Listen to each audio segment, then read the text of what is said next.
Assalamualaikum warahmatullahi wabarakatuh. Perkenalkan, nama saya Juwita, saya dari kelompok 6. Pengertian Renaissance. Renaissance berasal dari bahasa Latin renat yang artinya hidup kembali atau lahir kembali.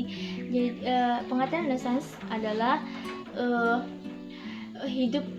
muncul kembali atau hidup kembali kebudayaan Yunani dan Romawi pada kebudayaan masyarakat Barat. Adapun secara spesifiknya pengertiannya yaitu di mana periode sejarah baru pada perkembangan kebudayaan Barat, di mana kebudayaan Barat ini mengalami perubahan-perubahan, baik perubahan dari sistem pengetahuan, sistem politik, sistem teknologi, dan sistem-sistem kepercayaan baru lainnya. Kemudian Renaissance ini, kata Renaissance pertama kali digunakan oleh Jules Michel. Dia seorang sejarawan dari Prancis yang lahir pada abad ke-18 dan terkenal pada abad ke-19 melalui karyanya yaitu History of France. Dia menekankan bahwa ada sangkut pautnya pada abad pertengahan dengan perkembangan budaya Barat sekarang. Kemudian dia juga keadaan Eropa menjelang Renaissance ini yaitu keadaan sosial, di mana pada masa Renaissance ini masyarakat di sana saling mencurigai antara satu dengan lainnya. Kadang mereka pada saat itu hanya disuruh untuk beribadah kepada Tuhan mereka, sehingga mereka itu selalu diintai oleh intel gereja. Kemudian dari segi budaya, pada masa Renaissance ini mereka itu hanya yang seni yang boleh dipamerkan itu hanya tokoh-tokoh Injil sama kehebatan gereja, sedangkan seni-seni kreasi lainnya itu tidak diperbolehkan, sehingga itu menghambat perkembangan dalam segi budaya mereka waktu itu. Kemudian hal ekonomi, yaitu mereka hanya orang-orang bangsawan dan orang-orang yang mempunyai jabatan yang bisa melakukan hal dalam misalnya kayak perdagangan. Kalau orang-orang yang biasa saja pada masa Renaissance ini tidak diperbolehkan, sehingga mereka merasa tidak memiliki harga diri yang layak sebagai manusia.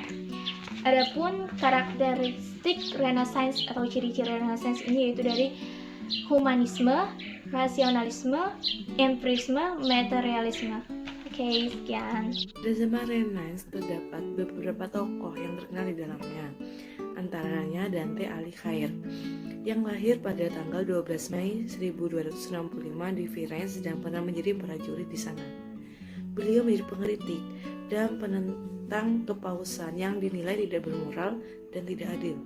Kritikan tersebut dituangkan dalam buku yang berjudul De Monarchia yang berisi tentang kedudukan Sri Paus sebagai pimpinan spiritual tertinggi di kerajaan Katolik yang otoriter. Dan salah satunya buku yang terkenal juga ialah berjudul La Vita Nova atau lebih dikenal The New Life, yang bercerita tentang pertumbuhan cinta manusia yang beliau tulis pada masa pengasingannya di Ravenna. Yang kedua adalah Lorenzo Vallas yang lahir di Roma pada 1405 yang berasal dari keluarga ahli hukum. Beliau memiliki satu ungkapan yang terkenal, yaitu mengorbankan hidup demi kebenaran dan keadilan adalah tujuan menuju kebajikan tertinggi, kehormatan tertinggi, dan pahala tertinggi. Beliau memiliki beberapa buku yang terkenal, antara lain De Volupte atau yang sering disebut kesenangan. Buku ini menjelaskan tentang etika stoicisme yang mengajarkan pentingnya manusia dimati raga untuk mendapatkan keselamatan jiwa. Yang kedua, buku berjudul De Libero Arbitrio yang menjelaskan bahwa individualitas manusia berakar pada kebebasan dan keunikan manusia itu sendiri. Ketiga ialah Niccolo Machiavelli yang lahir pada tahun 1469 dan di usia yang ke-29 beliau sudah memiliki kedudukan tertinggi di pemerintahan sipil Florencia, tempat tinggalnya.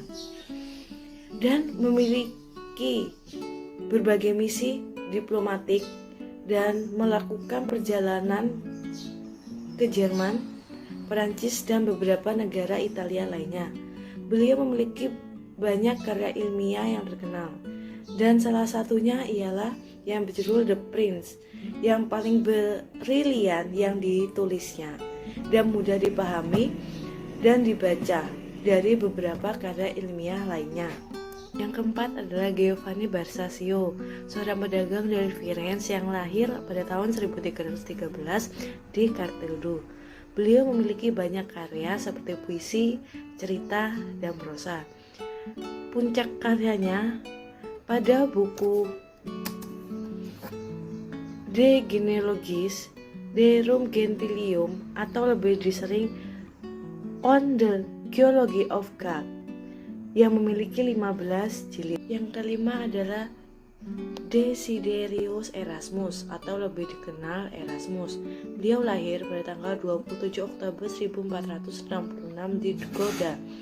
Beliau memiliki beberapa karya yang digolongkan menjadi 3. Yang pertama, kelompok karya-karya satiristis dengan tujuan menangkap segala kelemahan, penyakit korup, munafik, dan yang melanda warga masyarakat.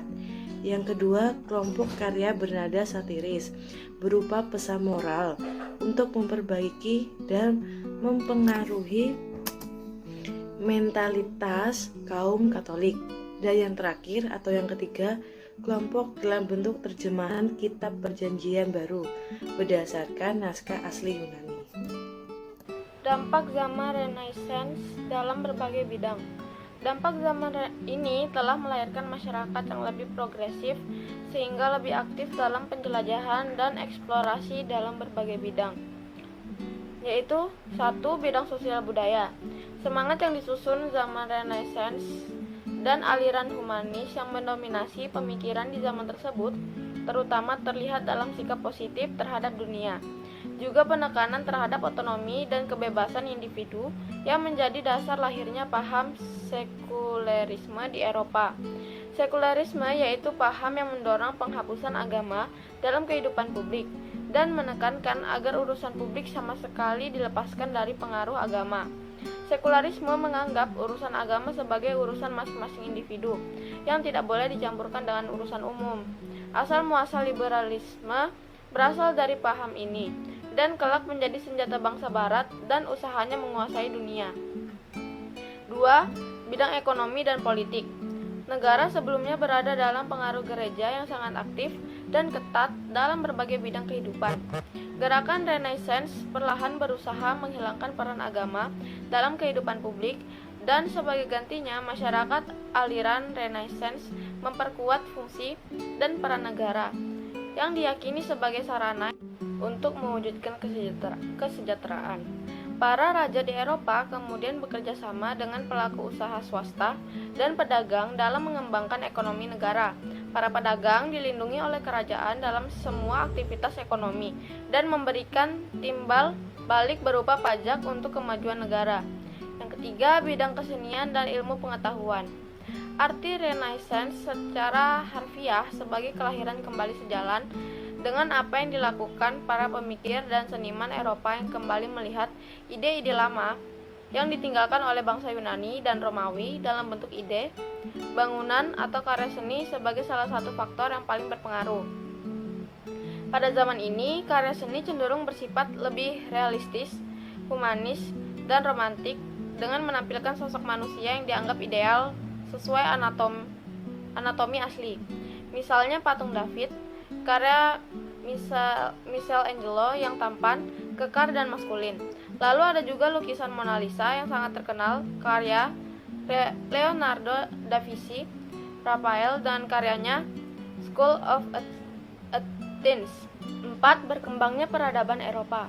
Dampak zaman Renaissance menghasilkan perubahan dalam bidang agama dan ilmu pengetahuan. Terjadi pembagian dalam ilmu pengetahuan yang mulai terlepas dari ilmu agama dan falsafahnya, seperti ilmu sosial, ilmu bumi, ilmu sejarah, dan lainnya. Begitu pula dengan ilmu eksak seperti ilmu alam yang semakin berkembang. Berkembangnya kebebasan, kemerdekaan, dan kemandirian individu pada zaman Renaissance berkat kebangkitan kembali peradaban Eropa. Dampak zaman Renaissance juga telah mendorong pencarian daerah baru sehingga era penjelajahan samudra dimulai. Hasilnya adalah Columbus sebagai orang yang menemukan benua Amerika. Pengertian rasionalisme. Rasionalisme berasal dari kata bahasa Inggris yaitu rationalism.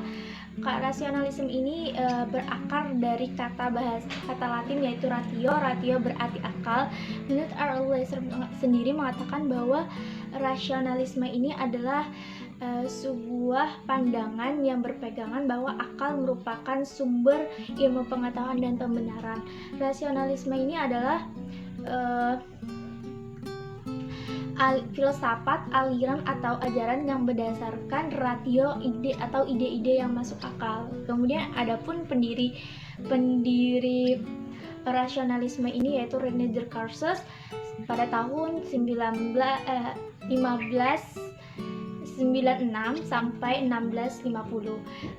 Dia dikenal sebagai bapak filsafat modern. Dia ahli di bidang ilmu alam, ilmu hukum, dan ilmu kedokteran. Dia menyatakan bahwa ilmu pengetahuan harus satu, tidak ada bandingannya, kemudian harus dibuat oleh satu orang sebagai bangunan dalam satu metode umum.